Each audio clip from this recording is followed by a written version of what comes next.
Hello friends, welcome to my YouTube channel Deepsy ji अड्डा। मैं दीपक आप सभी लोगों का स्वागत करता हूं।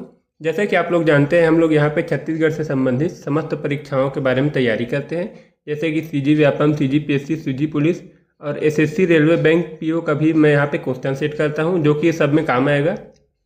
मैं आप लोगों के लिए अभी सीजी पुलिस का सिलेबस कंप्लीट करा रहा हूँ, जिसमें से मैंने लगभग 15 टॉपिक कंप्लीट करा दिया है। एक बार आप उसको मेरे चैनल के प्लेलिस्ट से जाकर चेक कर लीजिएगा। मैं आज आप लोगों के लिए आर्ट एंड कल्चर का, हमारा जो इंडिया का आर्ट एंड कल्चर का है उसमें का टॉप 40 क्वेश्चन लेकर आया हूँ, जिसमें आपका कंप्लीट आर्ट एंड कल्चर आ जाएगा। अगर आप लोगों को मेरा ये वीडियो अच्छा लगे तो वीडियो को लाइक कर दीजिएगा, चैनल को सब्सक्राइब कर दीजिएगा और वीडियो को ज़्यादा से ज़्यादा शेयर कर दीजिएगा, ताकि सब लोगों को इस वीडियो का बेनिफिट मिल सके। चलिए मैं स्टार्ट करता हूँ आज का टॉपिक। देखिए, मैं टॉप 40 क्वेश्चन कंप्लीट कराऊंगा, जिसमें आप लोगों को लगभग 250 से 250 क्वेश्चन आप लोगों को पता चल जाएगा, जिसमें आप लोगों का पूरा निचोड़ आ जाएगा। चलिए स्टार्ट करते हैं ना। देखिए, भारत के प्रमुख शास्त्रीय नृत्य से संबंधित स्थान के बारे में क्या सुमेलित है, इसको देख लीजिए। भरतनाट्यम जो है तमिलनाडु में है। कहाँ में है भरतनाट्यम, कहाँ पे किया जाता है? तमिलनाडु में। कुचिपुड़ी जो है आंध्र प्रदेश में किया जाता है। कथकली केरल में किया जाता है। मोहिनीअट्टम भी केरल में। देखिए, मोहिनीअट्टम और कथकली कहाँ किया जाता है? केरल में किया जाता है। ओडिसी ओडिशा में किया जाता है। मणिपुरी जो है मणिपुर में किया जाता है। कथक आपका उत्तर प्रदेश में किया जाता है। और आपका जो शास्त्रीय नृत्य है वो असम में किया जाता है। आप लोग देखिए, मैं थोड़ा जल्दी जल्दी करूँगा ना, क्या है, आप लोगों का टाइम वेस्ट नहीं करना है मुझे, अपना मैं काम करके चला जाऊँगा। आप लोग वीडियो का अगर आप लोगों को ज़्यादा फास्ट लगे तो आप लोग स्लो करके देख लीजिएगा। चलिए अगला देखते हैं। देखिए, शास्त्रीय नृत्य से संबंधित कलाकारों में कौन सा सही है? जो शास्त्रीय नृत्य है उसमें से कौन से कलाकार जो है प्रमुख है, उसके बारे में देख लीजिए। ये सब प्रश्न पूछे जा रहे हैं। देखिए, भरतनाट्यम में प्रमुख कलाकार इसकी यामिनी कृष्णमूर्ति, रुक्मणी देवी अरुंडेल और मृणालिनी साराभाई हैं। कुचिपुड़ी में देखिए निधि लक्ष्मी नारायण शास्त्री, बाला सरस्वती, राधा रेड्डी, यामिनी कृष्णमूर्ति। कथकली में जो है मृणालिनी साराभाई, बल्लतोल नारायण मेनन, इसको VN मेनन भी बोलते हैं। देखिए, कथक में बिरजू महाराज, लच्छू महाराज, सुखदेव महाराज और सितार देवी, ये इनके प्रमुख कलाकार हैं ना, इसको याद रखिएगा। चलिए तीसरा हमारा क्वेश्चन देखते हैं। इसमें निम्नलिखित में से कौन सा सही है बोल रहे हैं। ओडिसी नृत्य पंकज चरण दास करते हैं और सोनाल मानसिंह, ये जो है इसमें प्रसिद्ध नृत्यकार है। मणिपुर की झावेरी बहनें, जिसमें आपका रंजना आ जाती हैं, और नैना, सुवर्णा, रंजना एवं दर्शना जो है इनकी प्रमुख झावेरी बहनें हैं, जो कि मणिपुरी नृत्य करती हैं। इसमें गुरु विपिन सिंह और माधवी देवी भी है, जो कि मणिपुरी नृत्य करती हैं। मोहिनीअट्टम जो है कल्याणी अम्मा, VN मेनन एंड हेमा मालिनी और श्री देवी जो है मोहिनीअट्टम नृत्य करती थी। जो हेमा मालिनी अभी वर्तमान में अभिनेत्री हैं, और जो श्री देवी अभिनेत्री थी, ये भी जो है मोहिनीअट्टम नृत्य करती थी, शास्त्रीय नृत्य करती थी। चलिए अगला देखते हैं। देखिए, भारत के प्रमुख लोक नृत्य के बारे में क्या सही, कौन सा लोक नृत्य किस राज्य में प्रसिद्ध है, उसके बारे में है प्रश्न। बिहू लोक नृत्य जो है असम में है, असम में किया जाता है। राउफ जो है जम्मू कश्मीर में किया जाता है। घूमर नृत्य राजस्थान में किया जाता है। पंडवानी छत्तीसगढ़ में किया जाता है। भांगड़ा और गिद्धा जो है पंजाब में किया जाता है। तमाशा नृत्य महाराष्ट्र में किया जाता है। टिप्पानी जो है गुजरात में किया जाता है। गरबा भी गुजरात में किया जाता है। और छऊ नृत्य उड़ीसा में किया जाता है। ये प्रश्न पूछे जाते हैं ना कि कौन सा नृत्य किस राज्य में किया जाता है करके, इसको याद रखिएगा। ये सब सही है ना। चलिए अगला देखते हैं। देखिए, भारत के प्रमुख लोक कला के बारे में क्या सही है ना। रंगोली जो है महाराष्ट्र में, लोक कला बोल रहा है ना, लोक नृत्य नहीं बोल रहा है ना, लोकगीत नहीं बोल रहा है, ये लोक कला बोल रहा है। तो लोक कला में क्या देखते हैं। रंगोली जो है महाराष्ट्र में प्रसिद्ध है। साथिया गुजरात में प्रसिद्ध है। गोदना जो है अपहन जो है बिहार का प्रमुख लोक कला है। मेहंदी और मांडना जो है राजस्थान का प्रमुख लोक कला है। चौक पूर्णा उत्तर प्रदेश का प्रमुख लोक कला है। देखिए, इसमें का छठवां क्वेश्चन क्या है। कर्नाटक संगीत के त्रिमूर्ति किनको कहा जाता है? कर्नाटक संगीत का जो त्रिमूर्ति है किनको कहा जाता है, देख लेते हैं। त्यागराज जो है इन्होंने पंचरत्न की रचना की थी, जो कि तेलुगु और संस्कृत में है। देखिए, ये जो है त्यागराज हो गया, ये त्रिमूर्ति में से एक कवि। मुथुस्वामी दीक्षितार जो है दूसरे कवि है, और श्यामा शास्त्री जो है तीसरे कवि हैं। तो त्यागराज ने पंचरत्न लिखा, जिसमें तेलुगु और संस्कृत का समावेश है। मुथुस्वामी ने संस्कृत में अपनी रचनाएं की है, और श्याम शास्त्री ने तेलुगु में नवरत्न मल्लिका लिखा है। क्या लिखा है? नवरत्न मल्लिका लिखा है। चलिए अगला देखते हैं। देखिए, प्रमुख संगीत शैली एवं उनके गायक के बारे में क्या सही है। हिंदुस्तानी संगीत के गायक जो है पंडित भीमसेन जोशी और हीराबाई वारोडकर है। ये याद रखिएगा, हीराबाई वारोडकर। ये पूछा गया है 2-3 बार। कर्नाटक संगीत में श्रीनिवास अय्यर, रामानुज अय्यर और विश्वनाथ अय्यर है। गज़ल के लिए मिर्जा गालिब, दुष्यंत कुमार और गुलाम अली ये प्रमुख है। पंडवानी शैली में तीजन बाई, ऋतु वर्मा और झाड़ू राम देवांगन। ये सब सही, इसको याद रखिएगा ना, ये सब पूछा जाता है। देखिए, प्रमुख लोकगीत एवं उनसे संबंधित राज्य के बारे में क्या सही है। सोहर गीत जो है उत्तर प्रदेश और बिहार में होता है, जो कि बच्चे के जन्म के बाद गाया जाता है। बिहू नृत्य असम में है, ये जो है लव सॉन्ग के रूप में इसको जाना जाता है। पंडवानी गीत जो है छत्तीसगढ़ में, बिहू गीत है ना, ये असम में है। पंडवानी गीत छत्तीसगढ़ में। ढोला मारू राजस्थान में प्रसिद्ध है। बांस गीत उत्तराखंड में प्रसिद्ध है। कर्मा गीत छत्तीसगढ़ में प्रसिद्ध है। चलिए अगला देखते हैं। देखिए, प्रमुख वाद्य यंत्र एवं उनसे जो प्रमुख वाद्य यंत्र है उनके बारे में क्या सही है बोला है। तो तत् उनको बोला जाता है जो तार से निर्मित होता है, तार द्वारा बनाया जाता है। जैसे वीणा में क्या होता है, तार से बंधा रहता है वीणा। आपका सितार, तमूरा। देखिए, ये सारंगी में कंफ्यूज हो जाते हैं ना। जो सारंगी है ये भी तत् है, लेकिन हम लोग क्या है जो मुंह से बजाते हैं वो वाला सारंगी करके ना हम लोग इसको सुशील में लिख के आ जाते हैं, तो ये गलत हो जाएगा ना। ये सारंगी है, ये तत् का उदाहरण है ना। सुशील, देखिए सुशील जो है वायु ध्वनि उत्पन्न किया जाता है। सुशील से क्या किया जाता है? वायु ध्वनि उत्पन्न किया जाता है। जैसे कि बांस से जो बांसुरी बनता है उसमें हवा फूंक कर, और हारमोनियम इसमें भी हवा देकर हम लोग इसको बजाते हैं। अवनद्ध, देखिए अवनद्ध किसको बोलते हैं? चमड़े से बना वाद्य यंत्र। देखिए, जो ढोलक वगैरह होता है उसमें चमड़े को चढ़ाकर जो वाद्य यंत्र बनाया जाता है लकड़ी में, चमड़े को चढ़ाकर उसको बोलते हैं अवनद्ध। इसका उदाहरण ढोलक, तबला, नगाड़ा और बहुत से जो ढोल वगैरह होते हैं वो इसका उदाहरण है। घन में देखिए, जिस ऐसे वाद्य यंत्र जिनको आपस में ठोक कर बजाया जाता है उनको घन बोला जाता है। जैसे कि आपका करतल, झांझ, मंजीरा, खंजनी जिसको भी बोलते हैं, वो सब इसमें आ जाता है। ये सब सही है। अगला देखते हैं। भारत के प्रमुख वाद्य यंत्र एवं उनके वादक के बारे में क्या सही है। सितार का वादक जो है पंडित रविशंकर जी थे और विलायत खां प्रमुख सितार वादक थे। तबला वादक में जाकिर हुसैन, अल्लाह रखा खान और लतीफ़ खान थे। बांसुरी में पन्ना लाल घोष इनके प्रमुख है। शहनाई में बिस्मिल्लाह खान जी है और वीणा के लिए एस बालचंद्र जी प्रमुख है। चलिए अगला देखते हैं। देखिए, भारत के प्रमुख लोक नाट्य एवं उससे संबंधित राज्य के बारे में क्या सही है। देखिए, स्वांग जो है हरियाणा में है। स्वांग लोक नाट्य कहाँ पे है? हरियाणा में। नौटंकी उत्तर प्रदेश में प्रसिद्ध है। रासलीला उत्तर प्रदेश में है। और तमाशा आपका महाराष्ट्र में है। जात्रा बंगाल, बिहार, उड़ीसा, असम और त्रिपुरा में। ख्याल जो है राजस्थान में है। ये सब सही है, इसको याद रखिए कौन सा लोक नाट्य कहाँ प्रसिद्ध है ना। चलिए अगला देखते हैं। देखिए, प्राचीन काल के प्रमुख नाटककार एवं उनकी रचना के बारे में क्या थे। प्राचीन काल के बारे में है ना। तो महाभारत जो है इन्होंने स्वप्नवासवदत्ता का निर्माण किया था। कालिदास जी ने मालविका अग्निमित्रम और विक्रमोर्वशीयम एवं अभिज्ञान शाकुंतलम का निर्माण किया था। शूद्रक जो है इन्होंने मृच्छकटिकम का निर्माण किया था। विशाख दत्त ने मुद्रा राक्षस देवी चंद्रगुप्तम का निर्माण किया था। हर्षवर्धन ने रत्नावली प्रियदर्शिका नामक नाट्य रचना की थी। चलिए अगला देखते हैं। देखिए, हड़प्पा कालीन मूर्तिकला के बारे में क्या सही है। देखिए, उस टाइम हड़प्पा काल में जिस प्रकार की मूर्तियाँ बनती थी उसके बारे में पूछा जा रहा है। तो उस टाइम की जो मूर्तियाँ वो किस प्रकार की थी। वो मृण मूर्तियाँ थी, मतलब मिट्टी से बने थे, प्रस्तर से बने थे और धातु से। तीनों प्रकार की मूर्तियाँ हड़प्पा काल में पाई गई हैं। धातु मूर्तियों में तांबा और कांसा का प्रयोग किया जाता था। मोहनजोदड़ो में सेल खड़ी से बनी मूर्ति योगी की मूर्ति मिली थी। मोहनजोदड़ो में कांसे से बनी नर्तकी की भी मूर्ति मिली थी।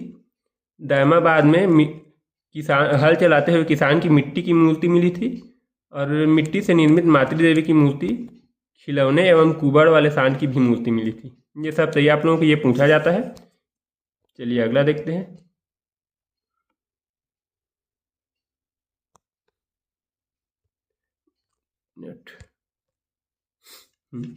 मौर्यकालीन मूर्तियों के बारे में क्या है। देखिए, मौर्यकालीन मूर्तियों के बारे में क्या सही है? वहाँ मौर्य काल में जो मूर्तियाँ थी वो चमकदार पॉलिश मूर्तियाँ थी। उसमें एक अस्मत पत्थर से निर्मित पसाड़ी स्तंभ थे, मतलब एक ही पत्थर से निर्मित जो पसाड़ी स्तंभ थे बड़े बड़े, उसके बारे में चर्चा है। कलात्मक शिखर का निर्माण था, मतलब जो शिखर था उसको कलाकारी किया गया था ताकि वो अच्छा से सुंदर दिखे करके। देखिए दूसरा, देखिए इसमें किस प्रकार के धातु का, इसमें देखिए जो मौर्य काल है वहाँ किसी भी प्रकार के धातु का मूर्ति नहीं मिला था, खाली पत्थरों का मूर्ति मिला था। इसमें मूर्ति निर्माण में चिपकवा विधि का सांचे का प्रयोग किया जाता था। जो सांचा होता है ना मिट्टी का, उसका प्रयोग किया जाता था। मूर्ति निर्माण में किसका प्रयोग किया जाता था? चुनार के बलुआ पत्थर और चित्तीदार लाल पत्थर का प्रयोग किया जाता था। पाटलिपुत्र, मथुरा और तक्षशिला में इस प्रकार के मूर्तियाँ पाई जाती हैं। सारनाथ में भी पाई जाती हैं।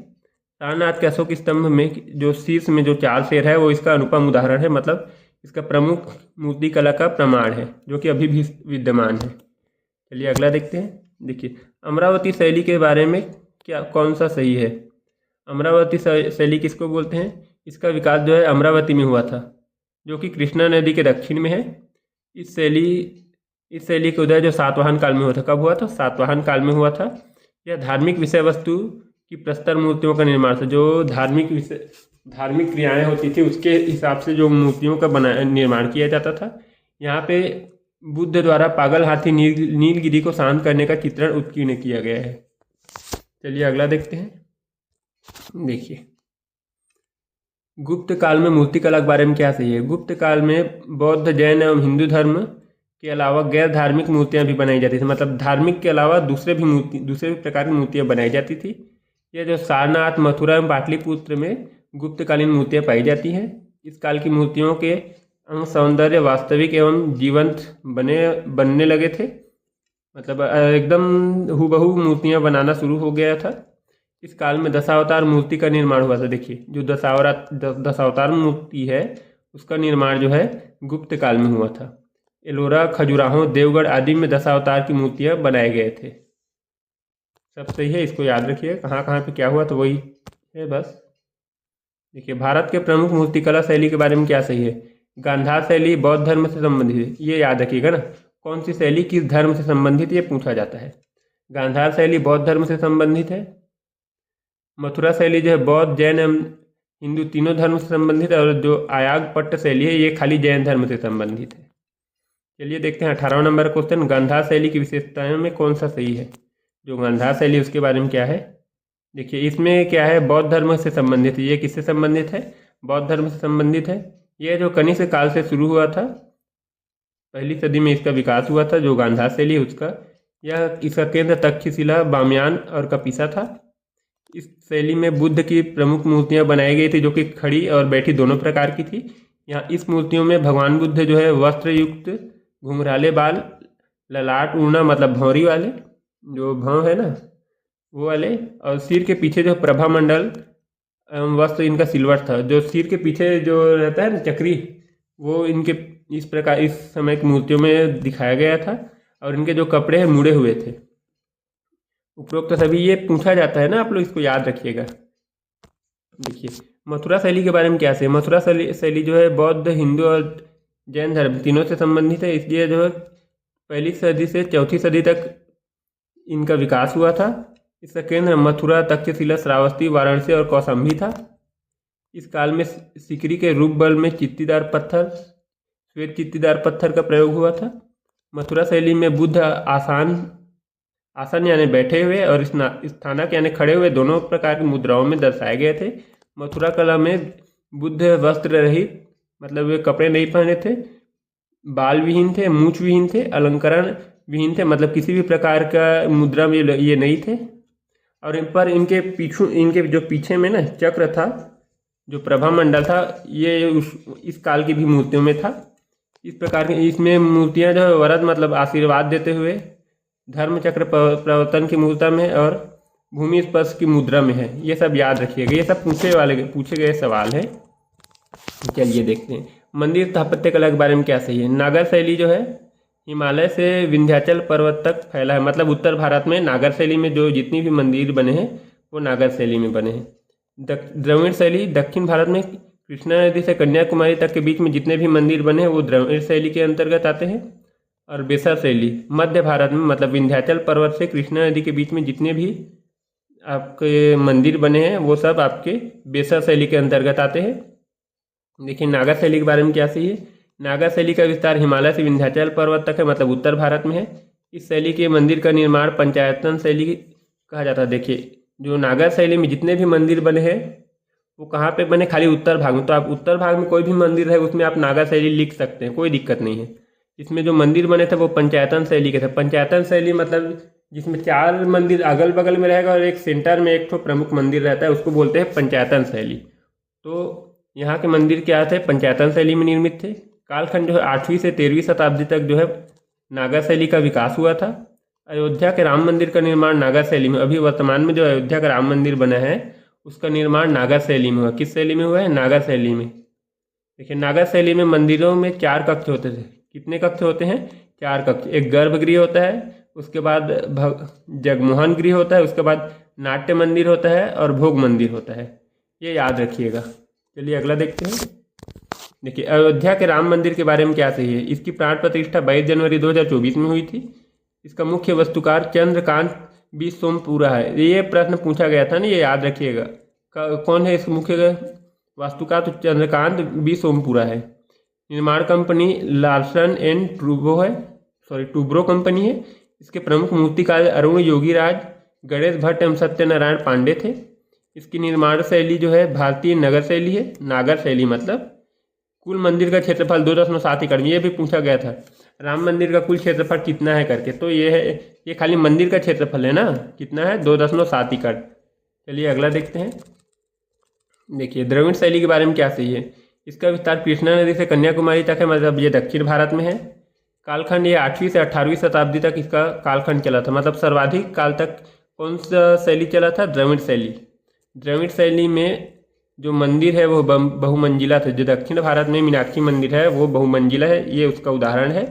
बृहदेश्वर मंदिर में क्या है, ये 100 वर्षों से इसका जीता जागता उदाहरण है। बृहदेश्वर मंदिर जो है वो कितने वर्षों से है, 100 वर्षों से इसका उदाहरण है। देखिए द्रविड़ शैली के अंतर्गत नायक शैली भी विकसित हुई थी। इसका उदाहरण आपका मीनाक्षी मंदिर, रंगनाथ मंदिर और रामेश्वरम का जो मंदिर है, ये सब इसके उदाहरण। रामेश्वरम मंदिर कौन सा, किस प्रकार की शैली से बना है करके पूछा जा सकता है। तो राम मंदिर है करके आप मत बोलिएगा कि नागर शैली है, तो वो जो है दक्षिण द्रविड़ शैली। कौन सा शैली है, द्रविड़ शैली। अगला देखते हैं। देखिए बेसा शैली के बारे में क्या सही है। इसका विस्तार विंध्याचल पर्वत से कृष्णा नदी के बीच में हुआ था, मतलब कृष्णा नदी से ऊपर और विंध्याचल पर्वत के नीचे। यह नगर में द्रविड़ शैली के मिला जुला रूप है। ये किसका रूप है, नागर शैली और द्रविड़ शैली दोनों का मिक्स रूप है। इसे चालुक्य शैली भी कहा जाता है। क्या कहा जाता है, चालुक्य शैली भी कहते हैं। बेसा शैली में मंदिरों का आकार जो है आधार से शिखर तक गोल एवं अर्धचंद्राकार होता है, या फिर गोल होता है या फिर अर्धचंद्राकार होता है। ये सब सही है। स्थापत्य कला के बारे में आप क्या जानते हैं, मतलब क्या सही है बोल रहा है। तो स्थापत्य विहार किसको बोलते हैं, विहार जो है बौद्ध भिक्षुओं के आवास गृह को विहार बोला जाता है। चैत्य जो है बौद्ध एवं जैन के गुहा मंदिर को चैत्य बोला जाता है, मतलब गुफा जो मंदिर होता है उसको बोला जाता है चैत्य। स्तूप किसको बोला जाता है, गोल आधार पर निर्मित पत्थर या ईंट से बनी ठोस गुंबदाकार का आकृति को स्तूप कहा जाता है। स्तंभ किसको बोलते हैं, पत्थर या धातु से बनी खंभे के आकार की खंभानुमा जो संरचना होता है उसको बोला जाता है स्तंभ। ये याद रखिएगा। चलिए अगला देखते हैं। सॉरी ये क्वेश्चन नंबर डबल है ना, क्वेश्चन डबल नहीं है। देखिए निम्नलिखित में से कौन सा मंदिर पंचायतन शैली से बना हुआ है। कंदरिया महादेव मंदिर खजुराहो में है, ये पंचायतन शैली से बना हुआ है। ब्रह्मेश्वर महादेव मंदिर ये भुवनेश्वर में, ये भी पंचायतन शैली से बना है। लिंगराज महादेव मंदिर भुवनेश्वर से, ये भी पंचायतन शैली से। दशावतार मंदिर देवगढ़ पंचायतन शैली। लक्ष्मण मंदिर खजुराहो पंचायतन शैली।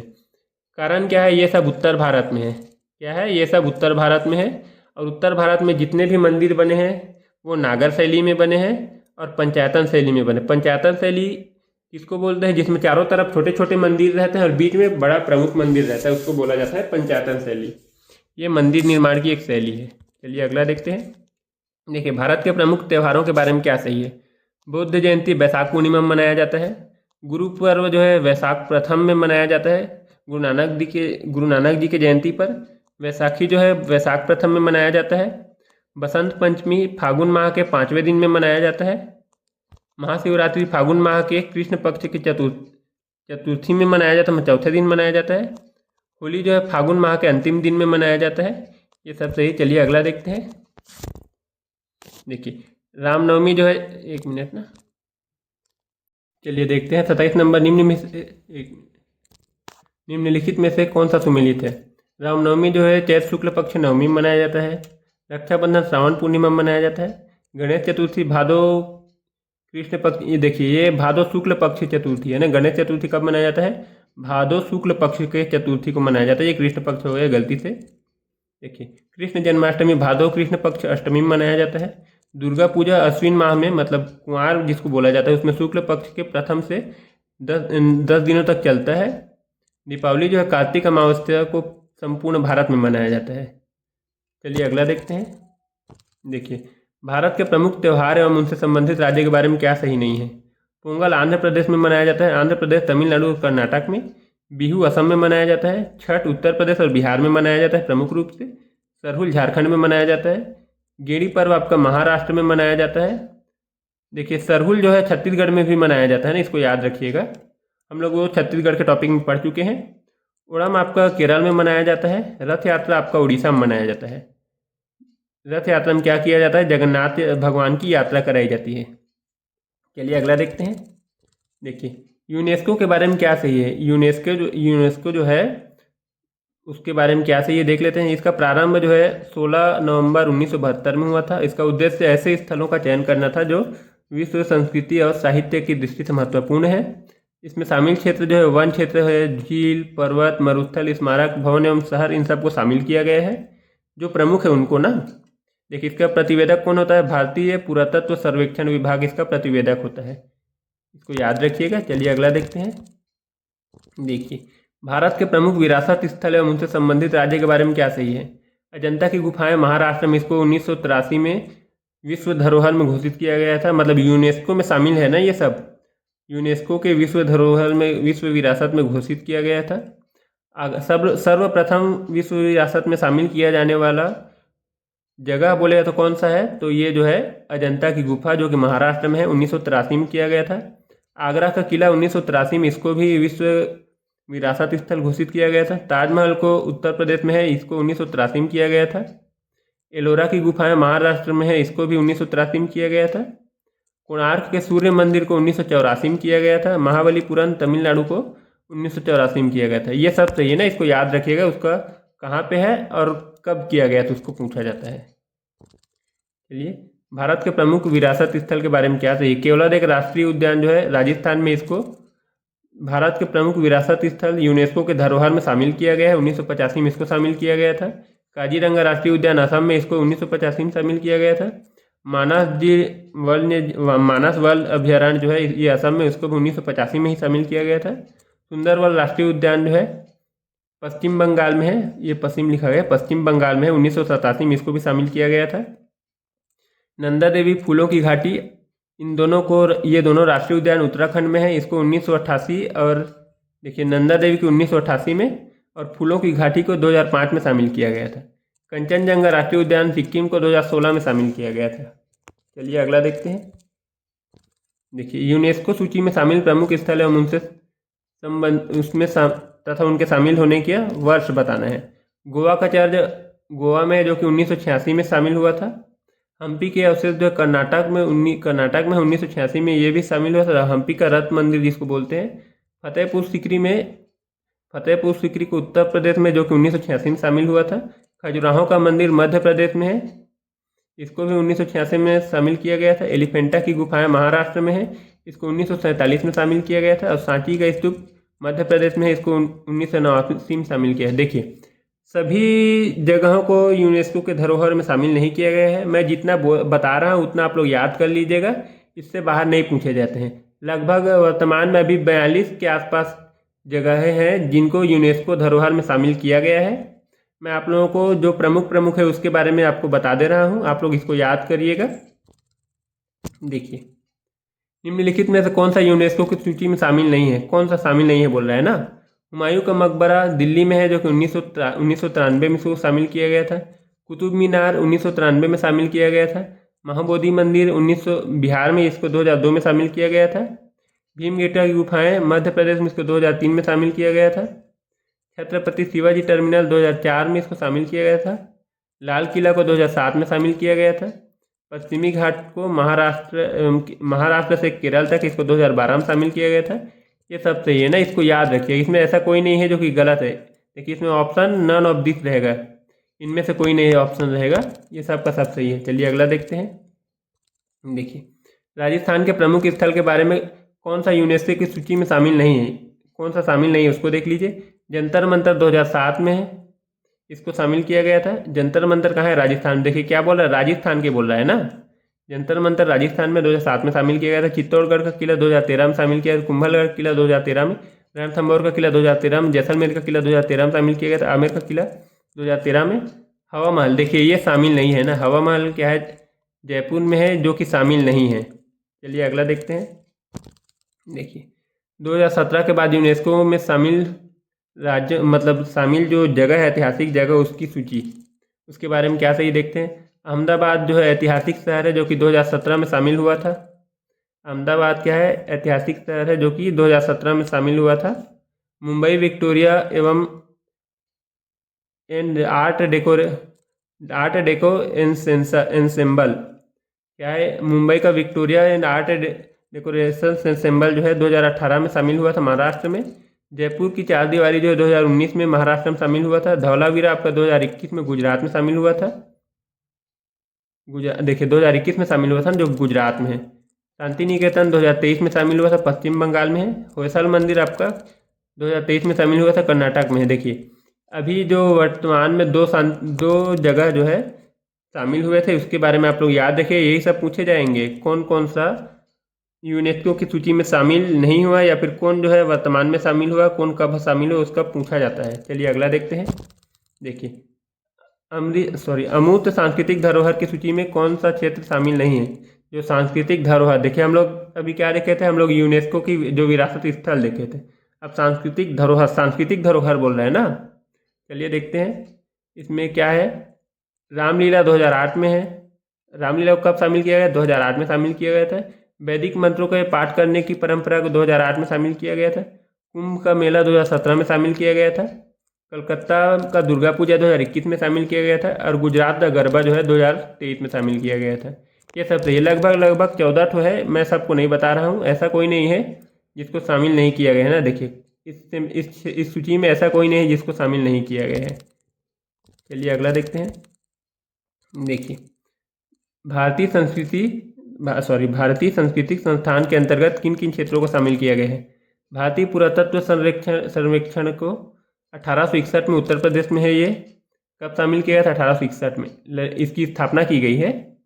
ललित कला अकादमी की स्थापना 1954 में की गई थी। यह नई दिल्ली में इसका मुख्यालय है। संगीत नाटक अकादमी को 1953 में इसका गठन हुआ था, लेकिन इसको पुनर्गठन कब किया गया? 1961 में। साहित्य अकादमी जो है 1954 में इसका प्रारंभ किया गया था। ऑल इंडिया रेडियो का प्रारंभ 1936 में किया गया था। और दूरदर्शन का प्रारंभ 1959 में किया गया था। कब किया गया था? 1959 में। ये सब सही है, आप लोग याद रखिएगा, इन सबको कोई दिक्कत नहीं है। फिर देखिए भारत के प्रमुख पर्यटन स्थल एवं उनके निर्माणकर्ता में कौन सही है? कंदरिया महादेव मंदिर जो खजुराहो में है, जो कि चंदेल राजाओं द्वारा बनाया गया था। इसमें क्या बोल रहा है कि कौन सा पर्यटन स्थल का निर्माणकर्ता किसने किया है और वो कहाँ पे है। देखिए गोलकुंडा किले का निर्माण कुली कुतुब शाह ने किया था, जो कि हैदराबाद में है, तेलंगाना राज्य में है। हैदराबाद के कौन से राज्य में? तेलंगाना में। कुतुब मीनार का निर्माण कुतुबुद्दीन ऐबक ने किया था, जो कि दिल्ली में। देखिए ये निर्माण करा रहा था, आधा जब निर्माण हुआ था फिर इसकी मृत्यु हो गई। इसके बाद कुतुब मीनार का निर्माण जो इल्तुतमिश ने करवाया था। किसने करवाया था? इल्तुतमिश ने। विजय स्तंभ चित्तौड़गढ़ में है, चित्तौड़गढ़ राजस्थान में, जिसका निर्माण राणा कुंभा ने करवाया था। जंतर मंतर जयपुर राजस्थान में है, इसका निर्माण सवाई जयसिंह ने करवाया था। देखिए जंतर मंतर एक दिल्ली में भी है ना, उसको भी याद, दिल्ली में है, उसका भी निर्माण जो सवाई जयसिंह ने करवाया था। सेंट जॉर्ज का किला चेन्नई में है, चेन्नई तमिलनाडु में है, इसका निर्माण जो ईस्ट इंडिया कंपनी ने करवाया था। किसने करवाया था? ईस्ट इंडिया कंपनी ने करवाया था। ये सब सही है ना। चलिए अगला देखते हैं। देखिए भारत के प्रमुख पर्यटन स्थल एवं उनके निर्माणकर्ता के बारे में क्या सही है? ताजमहल का निर्माण शाहजहां ने करवाया था, जो कि आगरा में है। हुमायूं का मकबरा हाजी बेगम ने करवाया था, जो कि दिल्ली में है। हवा महल महाराणा प्रताप सिंह ने करवाया था। किसने करवाया था? महाराणा प्रताप सिंह ने करवाया था, जयपुर में। शेरशाह सूरी का मकबरा शेरशाह के पुत्र ने करवाया था, जो कि सासाराम बिहार में स्थित है। चार मीनार का निर्माण कुली कुतुब शाह ने करवाया था, जो कि हैदराबाद तेलंगाना में स्थित है। बुलंद दरवाज़ा अकबर ने करवाया था फतेहपुर सीकरी में, जो कि उत्तर प्रदेश में है। चलिए अगला देखते हैं। देखिए, भारत के प्रमुख मंदिर एवं उनके निर्माणकर्ता के बारे में क्या सही है? कोणार्क का सूर्य मंदिर राजा नरसिंह देव, जो कि पुरी में स्थित है। जगन्नाथ, पुरी उड़ीसा में है ना। जगन्नाथ मंदिर जो है गंगदेव द्वारा बनवाया गया, जो कि पुरी उड़ीसा में है। 64 योगिनी मंदिर चंदेल राजाओं द्वारा बनाया गया था, जो खजुराहो में स्थित है। दिलवाड़ा का जैन मंदिर विमल शाह द्वारा बनवाया गया था, जो कि माउंट आबू राजस्थान में स्थित है। स्वर्ण मंदिर में सोने की चादर चढ़वाई थी राजा रणजीत सिंह ने, ये जो कि अमृतसर में स्थित है। द्वारकाधीश मंदिर का निर्माण ग्वालियर के भक्तों ने करवाया था, जो कि मथुरा में स्थित है। ये सब सही है। चलिए अगला देखते हैं। देखिए, निम्नलिखित में से कौन सा सही है? 2.5 दिन का झोपड़ा मंदिर अजमेर में है, जो कि कुतुबुद्दीन ऐबक ने इसका निर्माण करवाया, जो कि 2.5 दिन में कंप्लीट करा दिया गया था। जयसमून का निर्माण उदयपुर में महाराणा जयसिंह ने करवाया था, उदयपुर राजस्थान में। आरामबाग का निर्माण आगरा में बाबर ने करवाया था। दीवाने आम दीवाने खास, इनका निर्माण जो है शाहजहां ने करवाया था, आगरा में। लाल किला का निर्माण दिल्ली में शाहजहां ने करवाया था। विवेकानंद रॉक मेमोरियल का निर्माण तमिलनाडु में विवेकानंद ने करवाया था। ये सब सही है। चलिए फाइनली हमारा टॉप 40 क्वेश्चन कंप्लीट हुआ। अगर आप लोगों को मेरा ये वीडियो अच्छा लगे तो वीडियो को लाइक कर दीजिएगा, चैनल को सब्सक्राइब कर दीजिएगा और वीडियो को शेयर कर दीजिएगा। मैं आप लोगों का सिलेबस कंप्लीट कराने में लगा हूँ। कल थोड़ा काम आ गया था, इसलिए आपका वीडियो अपलोड नहीं हो पाया था। आज अपलोड कर दे रहा हूँ। चलिए फिर मिलते हैं नेक्स्ट वीडियो में। तब तक के लिए बढ़िया तैयारी कीजिए, मैथ रीजनिंग का कंप्लीट कर लीजिए। चलिए फिर मिलेंगे।